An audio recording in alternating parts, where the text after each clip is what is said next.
उस टाइम जब खाना जब बनाना पड़ता था मुझे तो कुछ चीज़ें उसमें गलत हो जाती थी, तो मैं रोता था। मुझे याद आती थी मेरी माँ की, कि वो आती थी, मैं स्कूल से आता था बैग उठा के, तो मुझे खाना खिलाती थी। वो मुझे पूछती थी कि स्कूल का क्या काम हुआ, क्या है क्या नहीं, क्योंकि माँ एक ऐसी चीज़ होती है, माँ एक ऐसी हस्ती है ना,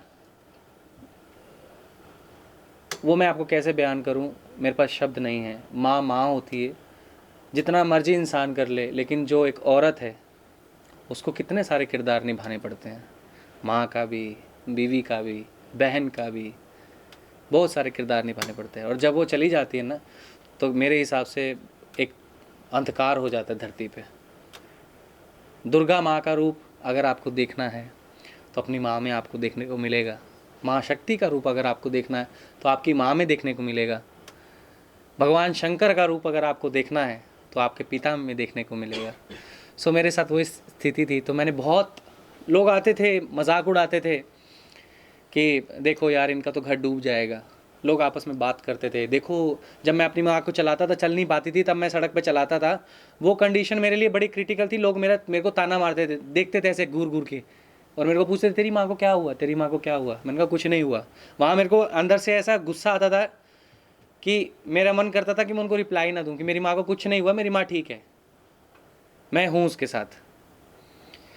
तो जहाँ जहाँ लोगों ने सलाह भी दी, कुछ अच्छे लोग थे जिन्होंने हमारी मदद भी की, पैसे की, फाइनेंशियली मदद भी बहुत की है, क्योंकि उस टाइम ऐसी सिचुएशन थी कि हमारे पास पैसे भी नहीं थे। तो मेरे डैडी के स्कूल जहाँ पर काम करते हैं, सेंट कबीर स्कूल हिसार में है, वहाँ पर वो 15, 16, 17 साल से काम करते हैं। तो सेंट कबीर स्कूल का मैं धन्यवाद करना चाहूँगा, जिन्होंने उस सिचुएशन में बहुत हमारी हेल्प की है। सेंट सोफिया स्कूल का मैं धन्यवाद करना चाहूँगा, जो उस सिचुएशन में सही टाइम पर मेरी मदर को हॉस्पिटल में लेके गए, जहाँ उनका इलाज हो सका ढंग से, और आज वो हमारे साथ में हैं और आपके साथ में भी हैं। और बस वही दुआएं हैं, वही सब चीज़ें हैं। वो लेकर फिर मेरे मन में जज्बात आया। मैंने कहा यार मुझे एक दिन कुछ करना ज़रूर है, बहुत हो गया। अब मेरे मन में एक ऊर्जा सी आ गई, पता नहीं अलग सी एक ऊर्जा आती है, वो कभी कभी आती है। वो एक ऊर्जा सी आ गई मेरे मन में, एक ज्योति सी प्रकट हो गई, और मैं बस बैठा रहता था ऐसे, हारमोनी जैसा आपके सामने लेकर बैठा हूँ, ऐसे मैं तन्हा अकेले कमरे में मैं बैठा रहता था और गाता रहता था। उस टाइम पापा मेरे को नहीं सिखा पाए थे, क्योंकि उनका जो है संतुलन वो बिगड़ रहा था, क्योंकि उनकी जो अर्धांगिनी है, उनके घर की जो लक्ष्मी है, उनकी सिचुएशन ऐसी थी, तो कुछ भी नज़र नहीं आ रहा था। तो मेरे माइंड में यही था कि मैं अब क्या करूं। तो बस मैं लेके बैठा रहता था। तब तब जब मेरे माइंड में जो चीज़ आई, जिनको मैं उस्ताद मानता हूँ, जनाब उस्ताद मास्टर सलीम जी, उनका मैं बहुत बड़ा फ़ैन हूँ, और बहुत बड़ा फ़ैन हूँ मैं उनका। मैं उनकी कैसेट सुनते थे, उस टाइम कैसेट आई थी मेला मैयादा, जिन्होंने गाने गाए हैं आहूँ आहूँ आहूँ कदी ते हंस बोल वे, उस्ताद जनाब मास्टर सलीम जी, मैं उनकी बात कर रहा हूँ। उनका कैसेट आई थी मेला मैयादा। जब मैं जागरण कर रहा था तो वो गाने चल रहे थे, तो मेरे को एकदम से मेरे माइंड में क्लिक किया, क्योंकि हालांकि मेरी गायकी, मैं सूफियाना मैं पहले नहीं गाता था, मैं बॉलीवुड लाइट स्टाइल में गाता था अक्सर, और माता रानी की भेंटें गाता था। तो फिर मैंने उनको सुना, उनकी चीज़ों को देखा, रात रात भर मैं जागता था, और ऐसे उनकी बिल्कुल ऐसे करीब जैसे मोबाइल है, उनकी वीडियो चला के ईयरफोन मेरे कान में होता था, और मैं ऐसे देखता रहता था उनको कि वो ऐसे गा रहे हैं। और मैं इतना ज़्यादा अट्रैक्शन था मेरा उनकी तरफ, कि आज जो गायकी है, आज जो मैं गा रहा हूँ थोड़ा बहुत भी, मैं उनकी नाखून की धूल भी नहीं हूँ, मैं उनकी नाखून की धूल भी नहीं हूँ, मैं कुछ भी नहीं हूँ। वो मेरे उस्ताद हैं, मैं उनके आगे कुछ भी नहीं हूँ। लेकिन हाँ, उनका आशीर्वाद लेने के लिए मैंने, ऐसा कोई जागरण नहीं है जिसमें मैं नहीं गया। उनको मैं देखता होता था दूर से, तो मुझे खुशी होती थी, अंदर मन में खुशी होती थी कि यार कभी मैं भी ऐसा गाऊंगा, कभी 10-10 हज़ार लोगों में मैं भी ऐसा जाऊंगा। उनके साथ जो बाउंसर होते थे, तो मुझे और भी खुशी होती थी। तो एक जागरण था हमारे यहाँ पर हिसार हरियाणा में। तो वहाँ पर उस्ताद जनाब मास्टर सलीम जी, जब मेरे को पता चला कि वो आ रहे हैं, तो मैं भागा भागा भागा भागा वहाँ पर पहुँचा। हालांकि उस डेट को मेरा भी जागरण था, बट मैंने कैंसिल कर दिया। मैंने उनको मना कर दिया कि मैं नहीं आऊँगा आपके प्रोग्राम में, मुझे वहाँ जाना है। तो मैं वहाँ गया। उस जो जागरण के ऑर्गेनाइज़र हैं, हरीश जी हैं, हरीश जी के ऑफिस में भी जाके मैं बैठा होता था, उनसे चांस मांगता था कि सर मुझे एक बार गाने का मौका दो, क्योंकि मुझे, मेरे मन में कीड़ा था एक, कि मुझे बड़े बड़े प्लेटफॉर्म्स पे मेरे को बड़े बड़े जागरण करने हैं, मुझे बड़े बड़े मेरे को जागरण करना है, मेरे को अपने माँ बाप का सपना पूरा करना है। मेरा उसी शिद्दत से मैं लगा रहा था। तो मैं उनसे, हर एक इंसान से मैं सिर्फ एक मोहलत मांगता था गाने की, कि सर मुझे एक चांस दे दो, सर मुझे एक बार गाने दो स्टेज पे। बट वही है कि कभी कभी पॉसिबल होता था, कभी कभी नहीं होता था। तो लोग मजाक भी उड़ाते थे कि पता नहीं क्या है, कौन है, कहाँ से आ गया, ना तो नाम में ना गायकी है ना कुछ है। अपने वाले भी कोई मजाक उड़ाते थे।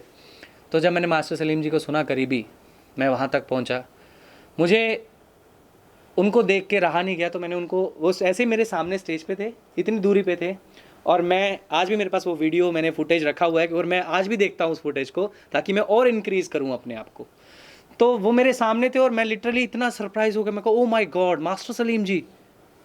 तो मेरे मन में जो प्यार था उनके प्रति, शिद्दत थी, वो मैं रहा नहीं गया। तो मैंने उनको दूर से इशारा करा, मैं को उस्ताद जी एक फ़ोटो, उस्ताद जी एक फ़ोटो। तो उन्होंने मेरे को एक लाइन बोली थी उस टाइम पे, वो लाइन मेरे दिमाग में आज भी बैठी हुई है। उन्होंने बोला कि बेटा, जिस गाने के लिए तू मुझे पसंद करता है, हालांकि उनको नहीं पता कि मैं उनको पसंद करता हूँ या नहीं, लेकिन एक रू की बात होती है, आत्मा आत्मा से जुड़ती है। लगन हो तो वो खुदा भी मिल जाता है, आप में शिद्दत हो तो मेरे अंदर शिद्दत थी उनको लेकर। उन्होंने मुझे वो लाइन बोली भरी सभा में। वो लाइन ये थी कि बेटा, फ़ोटो किस लिए खिंचानी है?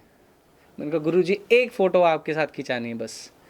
कहते नहीं, जिसके लिए तू मुझे प्यार करता है, जिसके लिए तू मुझे चाहता है, पहले मेरा गाना तो सुन ले, पहले मेरा गाना तो सुन ले, जो मेरे गले में सुर हैं बेटा, पहले वो तो सुन ले। हालांकि उनको नहीं पता कि मैं म्यूजिशियन हूँ या मैं सिंगर हूँ, लेकिन वो मेरे लिए बहुत बड़ी चीज़ उन्होंने बोल दी। वो मेरे लिए उन्होंने आशीर्वाद दे दिया कि मेरा गाना सुन पहले, फ़ोटो तो दुनिया खिंचाती है, तो गाना सुन। जैसे उनकी मैंने वो लाइन मैंने सुनी, मेरे माइंड में करंट सा निकला। मैंने कहा बिल्कुल सही कह रहे हैं। उसके बाद फिर धीरे धीरे मैंने उनके कैसेटें और सुनने लग गया। मैं बहुत सारी चीज़ें वैसे वैसे करते करते मैं उनके घर भी गया। उनके घर भी मेरे को जाने का मौका मिला। जलंधर में आबादपुरा स्टूडियो है उनका, वहाँ गया मैं। उनके साथ मैंने खाना भी खाया, उनका आशीर्वाद भी लिया। और फिर जस्ट आशीर्वाद लेते ही फिर मेरा मुंबई आ गया। मैं मुंबई में मुझे चांस मिला फर्स्ट, वो था सोनी का प्रोजेक्ट था, इंडियन मिक्स लैब करके। रोहित मांजरेकर जी हैं जो मेरे डायरेक्टर हैं, उनके साथ मैंने काम किया। उनके साथ बहुत अच्छा काम हुआ। उसके बाद मेरा शो था जन्नत ज़ुबैर रहमानी, जो कि सेलिब्रिटी हैं, उनके साथ मेरा शो था पुणे में। उसके बाद मैंने उस्ताद नुसरत फ़तेह अली खान साहब जी का मैंने सांवरे गाया।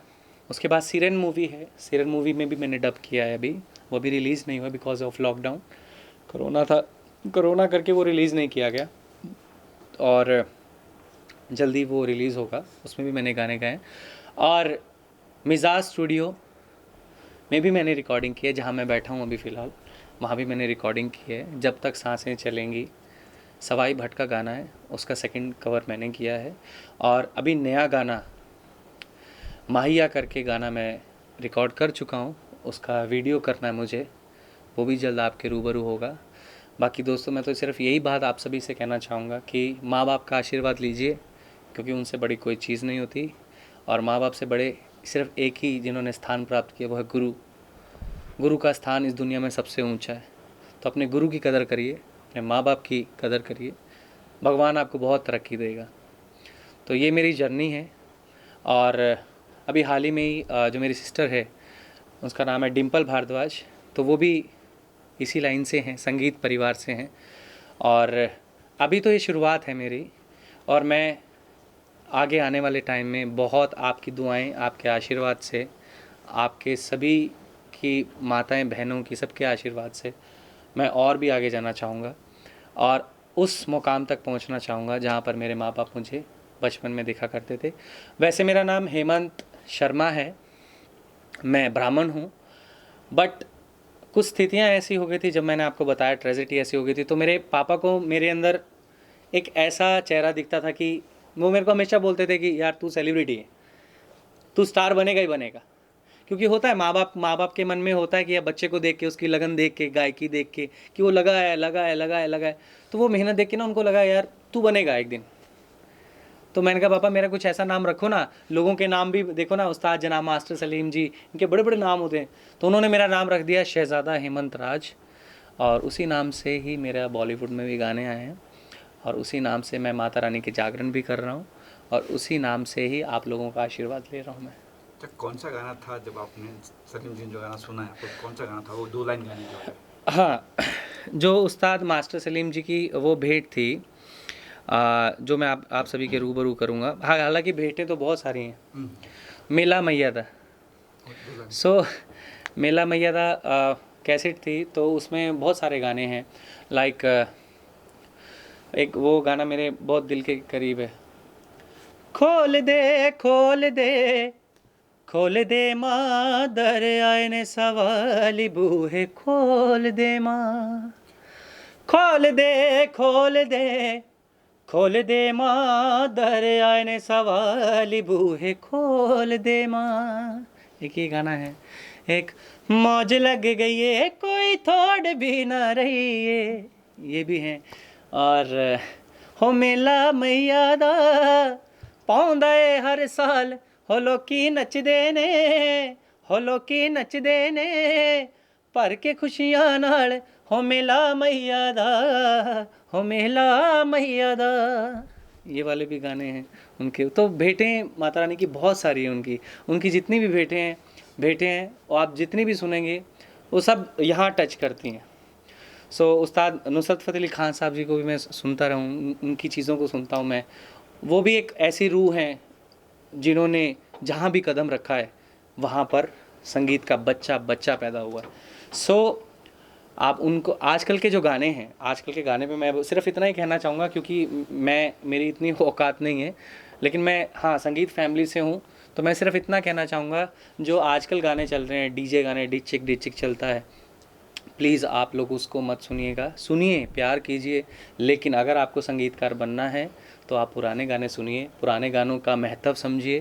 पुराने गाने जो लता जी के गाने हैं, मोहम्मद रफ़ी साहब जी के गाने हैं, किशोर दा के गाने हैं, इनके गाने सुनिए। उस्ताद नुसरत फ़तेह अली ख़ान साहब, राहत फ़तेह अली ख़ान साहब जी, तो इन लोगों के गाने आप जब सुनेंगे ना, तो नेचुरली सी बात है कि आपके साथ रूह कनेक्ट होगी और आपको अपने आप ही गायकी आपके अंदर आएगी।